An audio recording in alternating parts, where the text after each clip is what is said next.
नेतन Yahoo तुम्हारा वक्त ख़त्म के नारे, अब ये बड़े आ रहे हैं नारे। लेबनान के बाद इसराइल और फिर इंडिया, अमेरिका, चाइना, रशिया और ईरान से खौफजदा।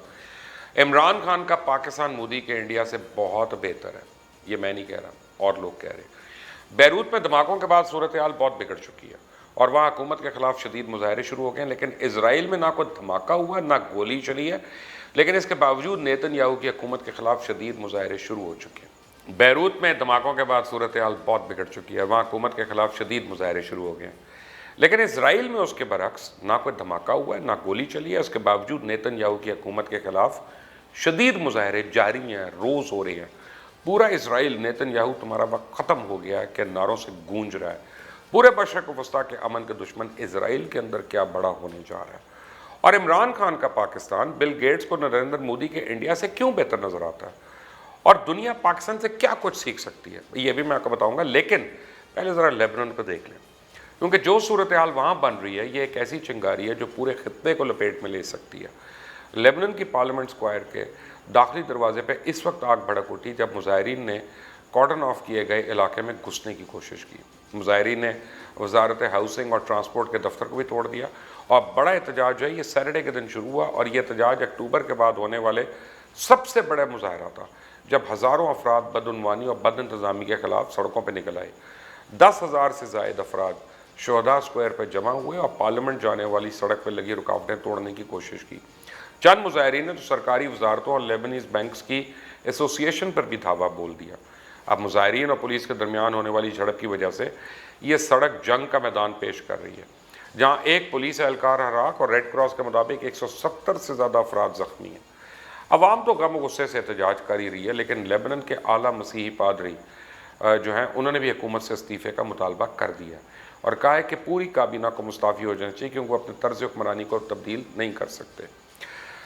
इसी तरह बैरूत एक मरतबा फिर बैन अल-अक़वामी सियासत का गढ़ बन चुका है। खित्ते में पहले ही आग लगी हुई है, शाम और उधर लीबिया में बैन अल-अक़वामी ताकतों के दरमियान रस्साकशी जारी है, यमन में भी आग लगी हुई है, इराक़ के हालात भी आपके सामने हैं और कुछ लोग बैरूत में होने वाले मुजाहरों को भी बैरूनी दखल अंदाजी करार दे रहे हैं। दूसरी तरफ ईरान ने कहा कि ममालिक को गुज़िश्ता हफ्ते बैरूत में होने वाले धमाके पर सियासत करने से गुरेज करना चाहिए और अमरीका लेबनान के ख़िलाफ़ पाबंदियाँ ख़त्म करे।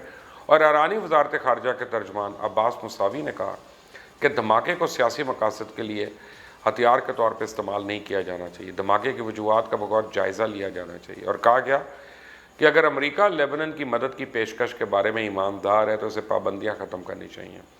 लेबनान में सियासी इस्तेकाम ना होने के बराबर है, पूरा मुल्क शदीद मुआशी बहरान का शिकार है। हालिया धमाकों से सूरत हाल मज़ीद बिगड़ गई है, लोग सड़कों पर निकल आए और अब तक 4 वज़रा मुस्ताफ़ी हो चुके हैं, जबकि वज़ीर आज़म हसन दियाब ने सदर मिशाल ओन को बताया कि बहुत जल्द वो अपने ओहदे से मुस्ताफ़ी हो रहे हैं। लेकिन दूसरी जानिब अपने हमसाया ममालिक को तकलीफ़ में रखने वाले और कशीदा हालात से फ़ायदा उठाने वाले इसराइल को भी इंतहाई सियासी मसाइल का सामना है और हालात हुकूमत के हाथ से निकलते जा रहे हैं। इसराइल में करप्शन के बावजूद वज़ीर आज़म की कुर्सी से चिपके में और ग्रेटर इसराइल के ख्वाब देखने वाले इसराइली वज़ीर आज़म नेतन याहू को ख़ुद अपनी आवाम ने मुस्तरद कर दिया और लोग सड़कों पर रोज़ निकलते हैं और पूरे इसराइल में प्राइम मिनिस्टर गो बैक के ख़िलाफ़ यानी उसके नारे लग रहे हैं और एहतजाजी मुजाहरे शुरू हैं। अमेरिकन प्रेसिडेंट डोनाल्ड ट्रंप और इंडिया के वज़ीर आज़म नरेंद्र मोदी की तरह नेतन याहू भी इसराइल में कोविड-19 की वबा से निपटने में बुरी तरह नाकाम रहे, जिससे इसराइल में मुआशी हालात तबाह हो गए हैं और बेरोज़गारी में तेज़ी से इजाफा हो रहा है। नौजवान नेतन याहू के ख़िलाफ़ सड़कों पर आ चुके हैं, उन्होंने बैनर्स उठाए हैं और नारे लगा रहे हैं कि Netanyahu your time is up, यानी तुम्हारा वक्त पूरा हो चुका है। एहतजाज करने वालों को बड़ी तादाद पर तशद्दुद और उनको गिरफ़्तार भी किया जा रहा है। उस पर नेतन याहू और इसराइली वज़ीर दिफ़ा के दरमियान शदीद इख्तलाफात भी हुए और उन्होंने कह भी दिया कि नेतन याहू हुकूमत के लिए किए गए मुआहदे की खिलाफ वर्जी कर रहा है। और दूसरी तरफ नेतन याहू के दाएँ बाजू के सपोर्टर गैंग्स जो हैं उन्होंने एहतजाज करने वालों पर हमलों के वाक़यात भी रिपोर्ट हुए। इससे सूरत हाल और ख़राब हो रही है। नेतन याहू और उसके ख़ानदान को नरेंद्र मोदी की तरह आवाम की भलाई से कुछ लेना देना नहीं है। हाल ही में नेतन याहू ही नहीं बल्कि उनके बेटे ने भी एहतजाज करने वालों पर ताने करते हुए मुजाहरीन को एलियंस कहा।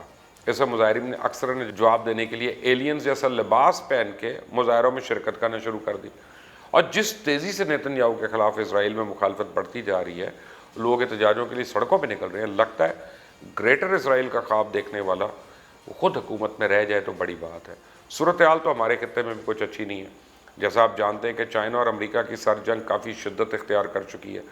چائنا اور انڈیا کے درمیان سرحدی تنازع یہ حل نہیں ہو رہا، لیکن امریکہ اور انڈیا کو کووڈ-19 کی وبا نے انتہائی مشکلات کا شکار کر دیا، اور اس کی وجہ سے ڈونلڈ ٹرمپ کی الیکشن کیمپین بذات خود مشکلات کا شکار ہو گئی ہے، اور آنے والے امریکن الیکشن میں غیر ملکی مداخلت کی بھی باتیں ہونے لگی ہیں، یعنی الیکشن سے پہلے الیکشن میں دھاندلی کے نعرے۔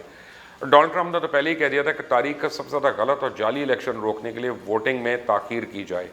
امریکن کاؤنٹر انٹیلیجنس کے ڈائریکٹر نے خبردار کیا کہ چائنا، رشیا اور ایران سمیت کئی ممالک نومبر میں ہونے والے امریکن پریزیڈنشل الیکشنز پہ اثر انداز ہونے کی کوشش کریں، اور کہا کہ غیر ملکی ریاستیں ووٹرز کو متاثر کرنے کے لیے خفیہ اور بااثر ریسورسز کا استعمال کر رہی ہیں، اور یہ بھی کہا کہ چائنا پریزیڈنٹ ٹرمپ کو دوبارہ منتخب نہیں دیکھنا چاہتے، جبکہ رشینز ڈیموکریٹک امیدوار جو بائیڈن کو نقصان پہنچانا چاہتے ہیں۔ جبکہ ایران کی طرف سے کہا گیا کہ ایران امریکی جمہوری اداروں کو کمزور کرنے، صدر ٹرمپ کو فارغ کروانے اور ووٹس سے پہلے ملک کو تقسیم کرنے کے لیے آن لائن غلط معلومات اور امریکی مخالف مواد پھیلا رہا ہے۔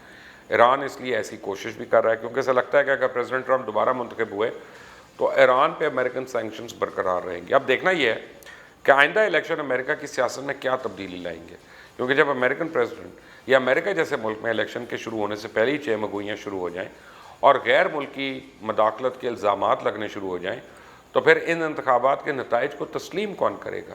یہ تو نومبر کے بعد پتہ چلے گا۔ لیکن مودی کے لیے ایک بڑی بری خبر ہے، کیونکہ ایک طرف تو چائنا کے ساتھ تنازع پہ غلط بیانی کرنے پہ پورے ملک میں مودی کو جھوٹے ٹرینڈ کا سامنا کرنا پڑا، یعنی پورا ملک کہہ رہا ہے جھوٹا مودی، جھوٹا مودی، اور اجیت ڈیول اور پین راوت پر وہ شدید غصے ہو رہا ہے۔ اب دیکھنا یہ ہے کہ ان دونوں کا استعفیٰ کب آتا ہے، یا پھر نریندر مودی کو خود اب استعفیٰ دینا پڑے گا۔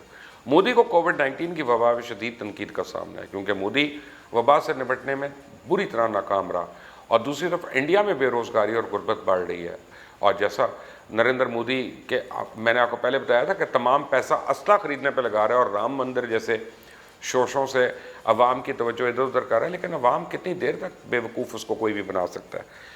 جہاں دیگر ممالک میں وبا کے اثرات کم ہو رہے ہیں، انڈیا کے اندر کووڈ-19 کے کیسز اور اموات میں اضافہ آئے روز ہو رہا ہے۔ بھارت میں وبا کے متاثرین کی تعداد 22 لاکھ سے اوپر جا چکی ہے، مرنے والوں کی تعداد میں بھی بڑی تیزی سے اضافہ ہو رہا ہے۔ اللہ کا بڑا کرم ہے، اللہ کا بڑا شکر ہے کہ پاکستان نے بہت کامیابی سے وبا کو شکست دی ہے، جس کی تعریف بل گیٹس بھی کیے بغیر نہیں رہ سکے۔ پاکستان اور انڈیا میں وبا کے پھیلاؤ کے حوالے سے بل گیٹس کا کہنا ہے کہ پاکستان میں متاثرین کی تعداد کم ہو رہی ہے، جبکہ انڈیا میں یہ تعداد بڑھتی جا رہی ہے۔ یعنی مائکروسافٹ کے بانی بل گیٹس نے بھی پاکستان کی کامیابی تسلیم کر لی ہے۔ اب صرف بل گیٹس نہیں، اقوام متحدہ کی جنرل اسمبلی کے پریزیڈنٹ والکن باسکر نے کہا ہے کہ دنیا کو وبا سے نمٹنے کے لیے پاکستان کی کوشش سے سیکھنا چاہیے۔ انہوں نے کہا کہ کووڈ-19 کی وبا سے نمٹنا دنیا بھر کے ممالک کے لیے چیلنج ہے۔ پاکستان اس عالمی وبا سے بہترین انداز سے نبرد آزما ہوا۔ دنیا کو وبا سے نمٹنے کے لیے پاکستان کی کوششوں سے بہت شدید ضرورت ہے کہ سیکھ لے۔ اب نریندر مودی، تم بھی کچھ پاکستان سے سیکھ لو۔ عوام کو اکھنڈ بھارت اور مذہبی انتہا پسندی سے تقسیم کرنے کی بجائے انہیں وبا سے، بے روزگاری سے، غربت سے بچانے پہ توجہ دو، ورنہ یہی عوام کل سڑکوں پہ ہوں گے، پھر شاید تمہیں چھپنے کے لیے اس متنازع مندر میں بھی جگہ نہیں ملے گی، جس کی بنیاد رکھ کے تم اپنے اقتدار کو بڑھانے کی کوشش تو کر رہے ہو، لیکن یہ تمہارا اور انڈیا کا یہ توڑنے والا مندر ثابت ہوگا۔ انٹل دی نیکسٹ ٹائم، اللہ حافظ۔